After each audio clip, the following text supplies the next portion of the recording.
The sun hung low over the African savanna, casting long golden shadows across the endless grasslands.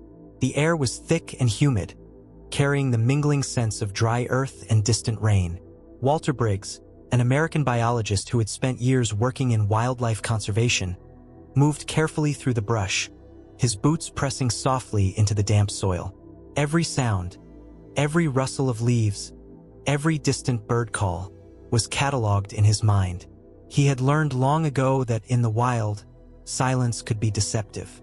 A moment of quiet often meant a predator was near. But this silence was different. It wasn't the eerie stillness of a hunter stalking prey. It was the quiet before something tragic happened, before a life was lost. Then, a sound shattered the air. A sharp, high-pitched cry, desperate, terrified. Walter stopped mid-step, his heart thudding against his ribs. That was no ordinary call. It wasn't the chirping of birds or the howl of the wind. It was a distress call. He turned his head sharply, listening. Again, it rang out. A painful, panicked squeal. He pushed forward, stepping through thick vegetation, his pulse quickening. When he finally reached the clearing and looked down into the muddy terrain below, his breath caught in his throat. There, struggling in the thick, black swamp, a baby rhino was sinking. The calf flailed, its small legs kicking helplessly as the mud swallowed it inch by inch. Its wide, terrified eyes glistened in the fading sunlight, and with every desperate attempt to move, it only sank deeper. The heavy, wet earth clung to its fragile body, dragging it down like quicksand. Walter had seen animals caught in the swamp before. He knew what would happen next. The more the calf struggled, the faster it would tire, and once exhaustion set in, it would only take minutes before the mud pulled it under completely. It was dying right in front of him. Then Walter felt something, a shift in the air, presence. He wasn't alone. He turned his head, and there she was. A full-grown female rhino stood just a few feet away, watching him with dark, intelligent eyes. Her body was rigid, every muscle coiled with tension. Her ears twitched, her nostrils flared. She didn't move, but Walter could feel the intensity of her stare. She knew her baby was in trouble. She knew Walter was there, and she was waiting. But for what? For him to back away? To try and help? Or was she seconds away from charging, mistaking him for a threat? Walter knew how this could end. A mother defending her calf was one of the most dangerous forces in nature. If she attacked, there would be no warning. Just a sudden explosion of movement, 2 tons of raw muscle and fury barreling toward him. His hands clenched into fists. He had to do something. If he hesitated, the calf would die. But if he made the wrong move, he might not walk away from this. The swamp was unforgiving. So was a mother's instinct to protect her young. There was no safe option. Walter's breath was shallow, his heart pounding in his ears. The next few moments would determine everything. His body tensed as he shifted his weight forward. And then he made his choice. Walter's pulse thundered in his ears as he took a slow, deliberate step forward. The baby rhino was sinking faster. Its cries had weakened, its small body trembling from exhaustion. The thick mud clung to its legs, pulling it deeper, as if the earth itself had decided to swallow the helpless creature whole. Walter knew he had only minutes, if that, to act. But every fiber of his being screamed at him to stop, to rethink. Because just a few feet away, its mother stood watching, and she was ready to kill. The massive female rhino let out a deep, guttural huff, her breath visible in the cooling evening air. Walter could see the tension in her muscles, the way her ears twitched at the slightest movement. She was assessing him, deciding whether he was a threat or something worse. If she charged, he wouldn't stand a chance. Not against that raw power. One hit would shatter bones. But he couldn't wait. Walter lifted his hands slowly, a universal sign of peace, and took another step. His boots sank slightly into the soft earth, and immediately, the mother let out a low, rumbling grunt, a warning. One more step and she might attack. Walter's breath caught in his throat. He was out of options. He needed help. His radio, moving agonizingly slow, He reached for the small radio strapped to his vest. His fingers wrapped around the device, but before he could press the button, a deep, thunderous snort. Walter froze. The mother's head lowered, her horn aimed directly at him. Time was up. In that split second, he had to decide, run or risk everything. He didn't run.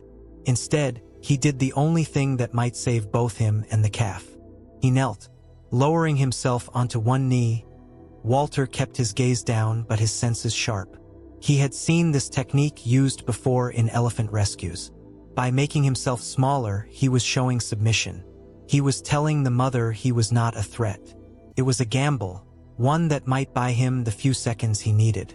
The mother huffed again, her massive foot shifting in the dirt. She was hesitating. Walter felt his chest tighten. It was working, but the calf was almost gone. Only its head and part of its back remained above the mud now. If he waited any longer, it wouldn't matter if the mother let him live, the baby would die. Carefully, he reached for his belt and pulled out the coiled rope. His hands were steady, but his heart was racing. The plan was risky. Throw the rope around the calf, secure it, and pull with everything he had. If he got stuck in the process, no one would be able to pull him out. No one would even know where to find his body. He took a deep breath. This was it. With every ounce of precision he had, Walter swung the rope forward. The loop sailed through the air, and then something happened that he never could have predicted. The rope flew through the air, spinning in slow motion before landing perfectly around the baby rhino's small, mud-covered torso. Walter barely had time to react. He had done it. But there was no time to celebrate. The calf let out a weak, exhausted cry, barely able to move anymore. His body was too heavy, too sunken. The mud had almost claimed it entirely. Walter yanked on the rope with all his strength, digging his boots into the wet earth for leverage. The calf barely budged. It was stuck badly. His muscles burned as he pulled harder, his fingers blistering against the rough fibers of the rope. Sweat dripped down his face. He was running out of strength. And then a shadow moved. Walter felt it before he saw it. A massive presence shifting beside him. The hair on the back of his neck stood up. The mother. He expected impact.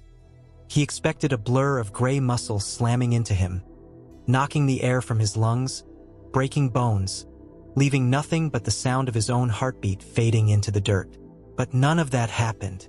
Instead, she moved toward the rope. Walter's breath hitched. She wasn't charging him. She was watching, observing. For the first time, he realized that she wasn't just a terrified mother. She was thinking. And then, before Walter could even comprehend what he was seeing, the impossible happened. The massive female rhino lowered her head and pushed. Walter's mind reeled. She was helping. Her horn nudged her struggling calf, shifting its weight just enough for Walter's pull to finally take effect. The calf let out a feeble cry as, inch by inch, it began to rise. Walter doubled his efforts, his arms trembling with strain, his legs on the verge of collapse. They were doing this together. The mud slurped and groaned as the baby rhino's body slowly emerged from its deadly grip. First its shoulders, then its front legs. Finally, with one last powerful pull, the calf was free. Walter collapsed onto his knees, gasping for breath, his heart hammering in his chest. He had saved it. They had saved it. But the moment wasn't over. The baby was too weak to stand, its legs trembling. Walter knew he should move away, get out while he still could. He had pushed his luck far enough. Then the mother turned toward him. Walter tensed. This was it. Was she grateful, or had she only tolerated his presence long enough to save her baby? Slowly, the massive rhino stepped closer. Each footfall was heavy, deliberate. Her breath was hot, her nostrils flaring as she stared at him, unblinking. Walter didn't move. He didn't even breathe. Then, she did something no one would have believed if they hadn't seen it with their own eyes. She lowered her head and gently touched her horn against his arm. A gesture, a moment, a silent understanding between man and beast. And just like that, she turned away. Walter watched in stunned silence as she nudged her baby, encouraging it to stand. The calf wobbled, exhausted but alive, and together, they slowly walked away into the fading light of the savanna. Walter had risked everything, but what the mother had done in return, no one would ever forget. Walter remained on his knees, his breathing ragged, his body still trembling from exhaustion. His arms ached from pulling the rope, his legs felt like lead, and yet he couldn't move. His mind was frozen, replaying what had just happened over and over. He had expected to die. When the mother rhino stepped toward him, he had braced himself for the impact, for the brutal, bone-crushing force that never came. Instead, she had acknowledged him, not as a threat, not as an enemy, but as something else. What had just happened defied logic. A wild animal, an animal that should have attacked him without hesitation, had chosen to trust him. That single touch of her horn against his arm had sent a shiver through his entire body. It wasn't aggression. It wasn't a warning. It was something else entirely. A silent understanding. A moment that would never be believed by anyone who hadn't seen it with their own eyes. The mother and calf were now just distant shadows against the golden horizon, their massive figures blending into the tall grass as they moved away. Walter watched until they were gone, his heart still pounding. He had done what he came here to do. The baby was safe. But why did it feel like something inside him had changed forever? A crackling sound broke the silence. Walter startled, realizing his radio was still in his hand. He had forgotten everything else. The world around him had disappeared in that moment. No backup, no team, just him and the wild. His thumb hovered over the button. What would he even say? How could he explain what had just happened? He pressed the button anyway. "Briggs here," he said, his voice hoarse. "The calf is safe. The mother, she helped me. I don't know how to explain it." Static hummed for a few seconds before the reply came. "Repeat that." The voice on the other end sounded confused. "Briggs, are you saying the mother didn't charge?" Walter hesitated. "No," he said finally. "She didn't charge. He stopped himself. How could he possibly explain what had happened? Silence stretched between them. Then, finally, his radio crackled again. "You need to get back here. Sun's almost down. We'll debrief when you return." Walter swallowed hard, glancing at the darkening sky. They were right. He needed to leave before nightfall. The savanna wasn't forgiving when the sun disappeared. And yet, something inside him felt different now, like he was leaving behind more than just a rescue mission. He stood slowly, his muscles screaming in protest. His boots were caked in mud, his shirt soaked with sweat, and yet, he had never felt more awake. As he turned and started walking back toward camp, he knew one thing for certain. This wasn't just another day in the wild. This was something else. Something he would never be able to forget. Walter trudged through the tall grass, his body aching with every step. The sky had darkened into deep hues of purple and red, and the distant calls of hyenas echoed across the savanna. He gripped his radio tightly, listening to the occasional bursts of static. His team was waiting for him, but as he walked, his mind was elsewhere. That moment, that impossible moment when the mother rhino had helped him, when she had done something that defied everything he had been taught about animal behavior. Had it really happened? Or was his mind playing tricks on him, twisting exhaustion into something more? No, he knew what he had seen. He had felt her horn against his arm. That wasn't imagination. The glow of campfires flickered ahead as he approached the research station. The low hum of voices grew louder, and within moments, he stepped into the clearing where his team sat, half-eaten plates of food scattered around, notebooks open, radios buzzing with distant reports. The moment they saw him, every conversation stopped. Jesus, Briggs, Michael Carter, the team's head researcher, stood up, eyeing him with a mix of concern and disbelief. "You look like hell." Walter exhaled sharply, dropping onto a crate near the fire. "Yeah, well, I feel like it." He grabbed a water bottle, taking a long sip before looking up. They were all staring at him, waiting. He had to tell them. "The calf?" Walter started, running a hand through his sweat-matted hair. "I got it out. It was sinking fast. but I managed to get a rope around it." He paused, feeling the weight of his next words. "And the mother, she helped me." Silence. Dead silence. Then laughter. Not cruel, but disbelieving. They didn't take him seriously. "You're telling me," Carter said, arms crossed, "that a full-grown rhino, an animal known to be one of the most territorial and aggressive species on the planet, helped you?" He shook his head, chuckling. "Come on, man. You were probably lightheaded. Adrenaline does crazy things." Walter's jaw tightened. He knew what he had seen. "I'm not making this up," he said firmly. "She didn't attack. She didn't charge. She saw me pulling the calf, and she pushed it from the other side." Carter's smile faded. "You're serious?" Walter nodded. The team exchanged uneasy glances. They were scientists. They relied on data, on behavior studies, on patterns. What Walter was saying didn't fit any of it. Finally, Dr. Emily Vasquez, the group's behavioral expert, spoke up. "Walter, rhinos don't do that." Her voice was soft but firm. "They protect their young, yes, but they don't problem solve with humans. They don't." She hesitated, choosing her words carefully. "They don't trust us." Walter held her gaze. "Maybe they do. We just never gave them a reason to." A heavy silence settled over the group. Some still looked skeptical, others curious. No one outright dismissed him anymore. Finally, Carter sighed. "Well," he said, "if this actually happened the way you say it did, then you just witnessed something no one has ever documented before." Walter's grip tightened around his water bottle. He knew that, but it wasn't about science anymore. It wasn't about data or reports. It was about something bigger, something that no research paper could ever explain. Walter sat in the dim glow of the campfire long after the others had gone to their tents. The soft crackling of the burning wood was the only sound breaking the vast silence of the African night. His body was exhausted, but his mind refused to rest. He had faced skepticism before anyone in his line of work had, but this was different.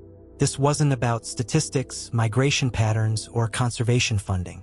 This was about something science couldn't yet explain. The touch of the mother rhino's horn against his arm still lingered in his mind. It had meant something. He had spent years studying these creatures, watching them from a distance, documenting their every move. But never had he seen something like this. And yet, no one believed him, or at least no one wanted to believe him. A rustling sound behind him pulled him from his thoughts. He turned, expecting an animal, but it was Dr. Emily Vasquez. She had a notebook in one hand and a flashlight in the other, her expression unreadable. "You're still up," she said quietly. Walter nodded. "Couldn't sleep." She hesitated, then sat across from him, flipping open her notebook. "I've been thinking about what you said," she admitted. "About the mother helping you." Walter raised an eyebrow. "And," Emily sighed, tapping her pen against the page. "It doesn't make sense," she admitted. "But I've seen a lot of things out here that don't." She looked up at him, her dark eyes searching. "You're sure about what you saw?" Walter didn't hesitate. "I've never been more sure of anything in my life." She exhaled, nodding slowly. "Then we have a choice." Walter frowned. "What do you mean?" Emily closed her notebook. "We can either pretend it didn't happen, chalk it up to stress, exhaustion, adrenaline, or..."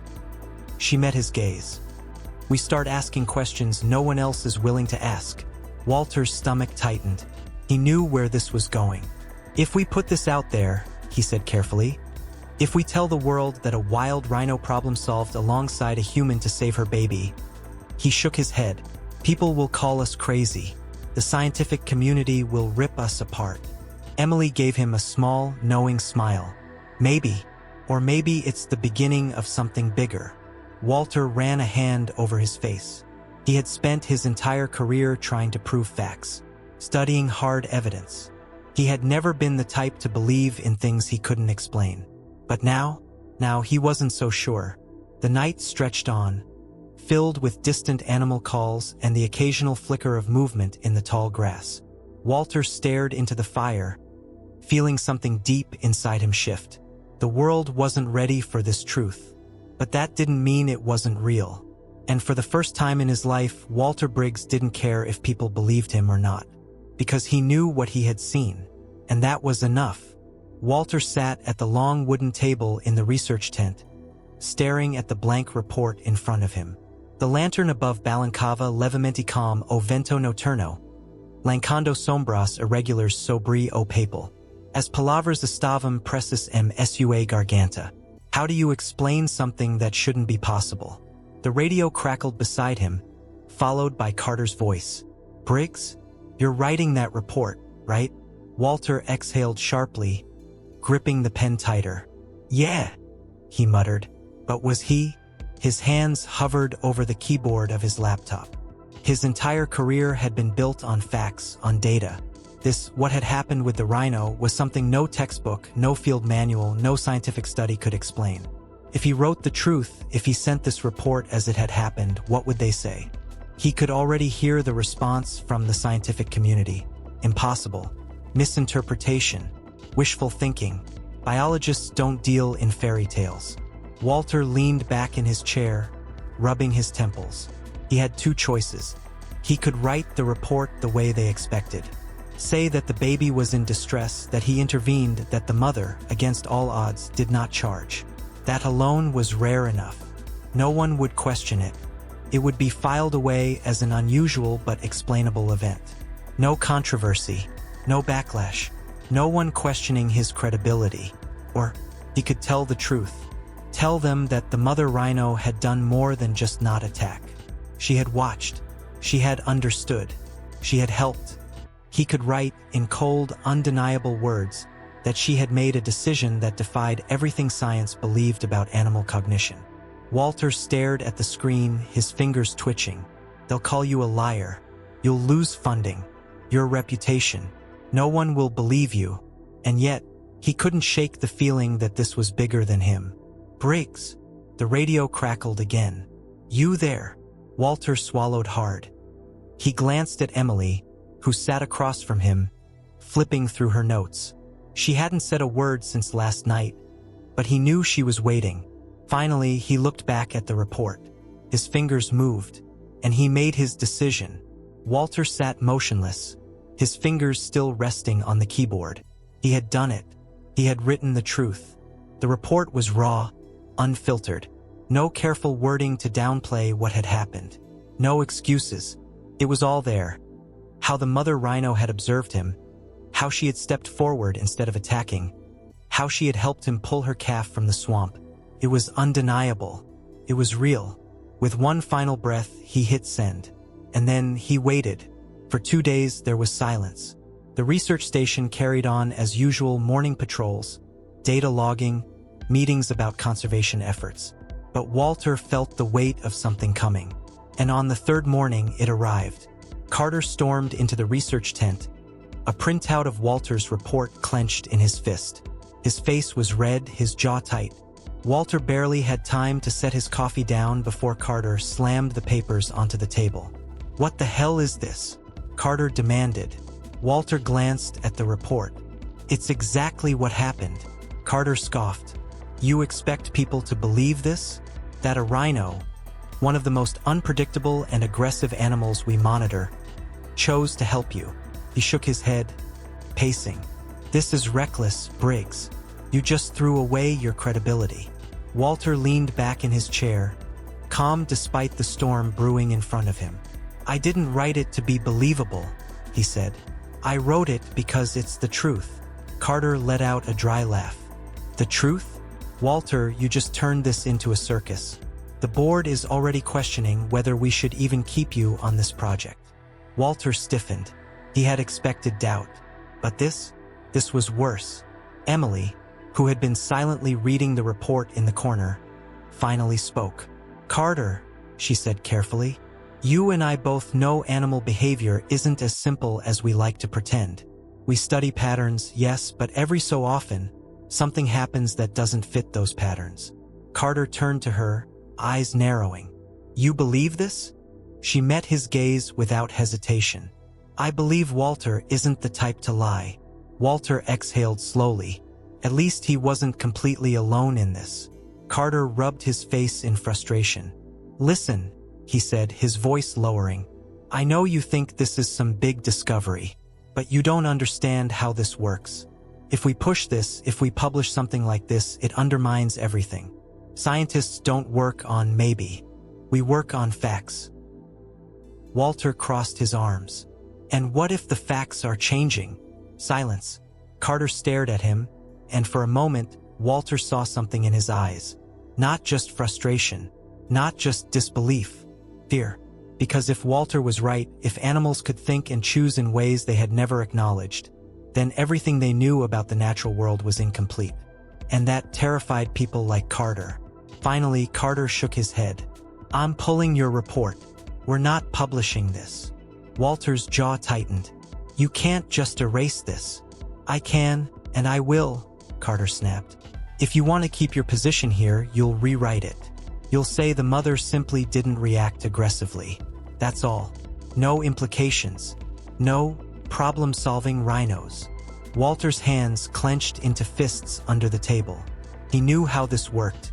Truth was only accepted when it fit the existing narrative. Anything that challenged that, buried. Emily looked at Walter, waiting to see what he would do. Walter took a deep breath, his mind racing. If they were going to silence him, maybe it was time to find another way to be heard. Walter sat alone in his tent, the dim glow of his laptop screen casting harsh shadows over his face. The night outside was alive with the sounds of the savanna. Hyenas cackling in the distance, the occasional roar of a lion far off, and the rustling of dry grass as nocturnal creatures moved unseen. But inside the tent, there was only silence. The kind of silence that came with knowing a choice had to be made. A choice that could change everything. His hands rested on the keyboard, fingers motionless. His mind replaying Carter's words on a loop. "We're not publishing this. If you want to stay, you'll rewrite the report." Walter clenched his jaw. Rewrite the report? Water down the truth? Make it fit within the boundaries of what was acceptable science? No, not this time. He clicked open the document, his eyes scanning the words he had typed. Every detail was there. How the mother rhino had hesitated instead of attacking, how she had observed him, how she had, against all logic, helped him. This wasn't just another field report. It was something bigger, something that challenged everything they thought they knew about animal intelligence and behavior. And that was exactly why they wanted to bury it. Walter knew how the system worked. Scientists who challenged the status quo were often dismissed, ridiculed, or even blacklisted. If he published this through official channels, it would never see the light of day. It would be quietly removed, labeled as anecdotal, and forgotten, unless he took matters into his own hands.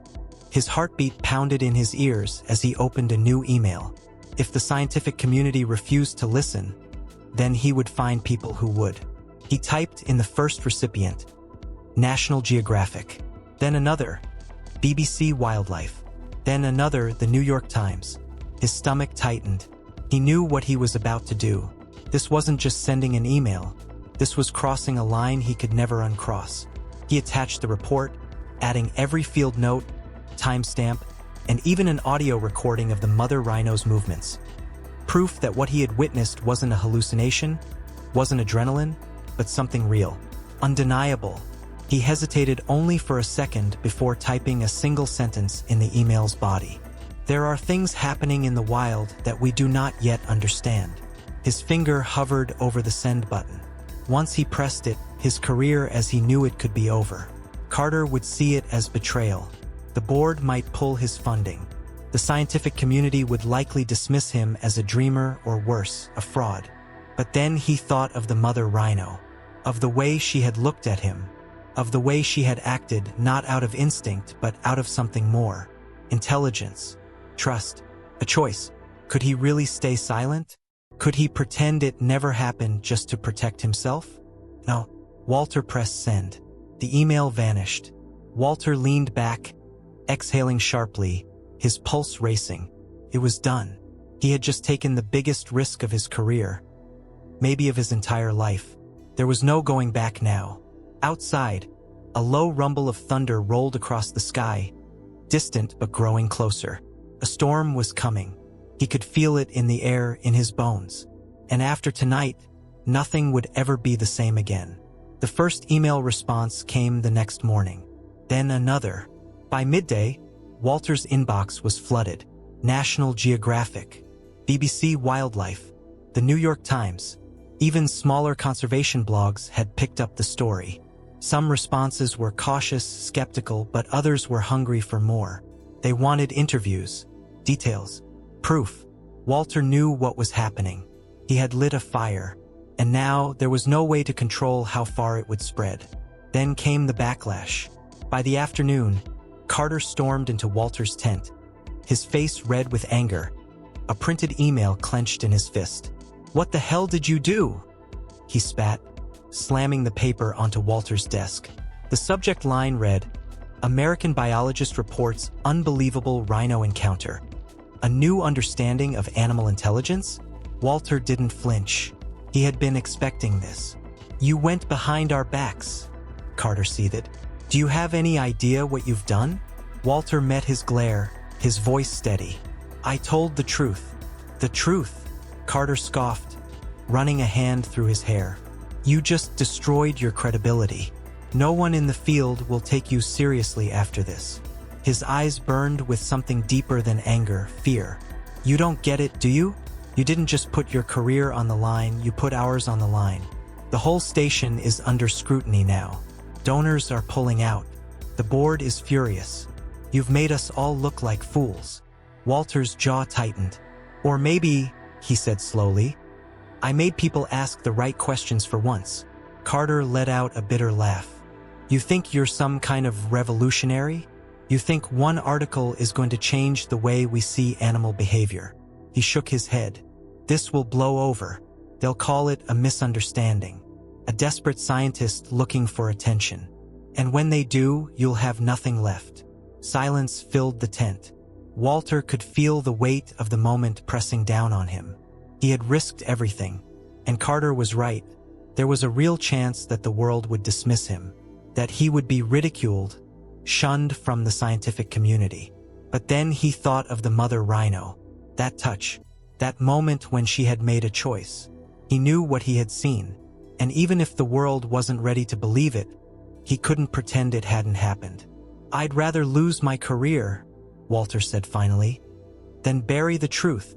Carter stared at him, his expression unreadable. Then, without another word, he turned and walked out. Walter let out a slow breath. His hands trembled slightly as he reached for his laptop. He opened his email again.